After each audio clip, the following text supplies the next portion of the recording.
Welcome back, everyone. Michael here with Offshore Citizen. I'm going to discuss a very short subject today, which is one that comes up every now and then, and this is a confusion around residency and citizenship, and specifically, do you need to give up your citizenship?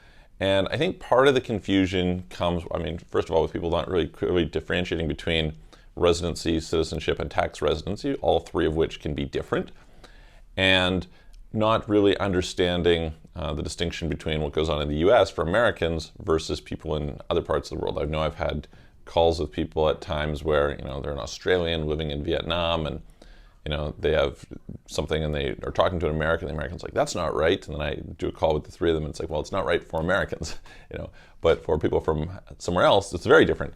So I had a conversation with someone yesterday and this came up, so I figured I would clarify it here.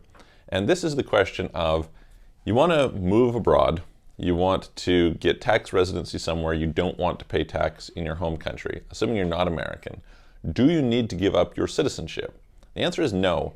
I've had a few people who have been a little bit confused about that. They think, oh, I'm going to go buy a second passport in the Caribbean because, by doing that, I'm going to get this lower tax rate. And although, I'm happy to help with people with that, it's part of our business that we help people get citizenships in those other places. If a person is looking from a tax standpoint, that is unnecessary and maybe completely non-helpful in the sense that you're not taxed based on your citizenship anyway. So yeah, just very quickly, the whole point is you have residency, which is where you have a legal right to live. You have tax residency, whose tax rules apply to you.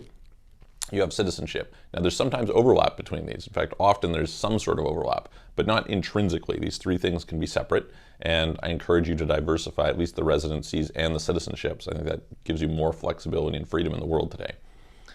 This being said, in almost no case, there are a couple cases, but in almost no case does the citizenship determine your taxation. And so if you want to go abroad and live in a different environment, have a different lifestyle, be subject to somebody else's tax rules, not your home country's, that does not require giving up your passport.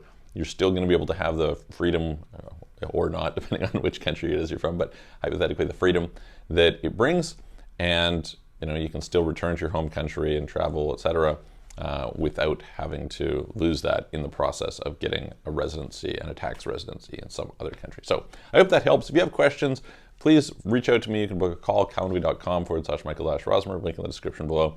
We do stuff with international tax optimization, both personally and for business, so happy to help you on that. Asset protection, setting up companies, opening bank accounts, getting the residencies, getting the citizenships. Hit the subscribe button if you haven't already. Really appreciate your subscription. And like the video if you like it. Follow me on Twitter. I'm going to look forward to seeing you guys on the next video.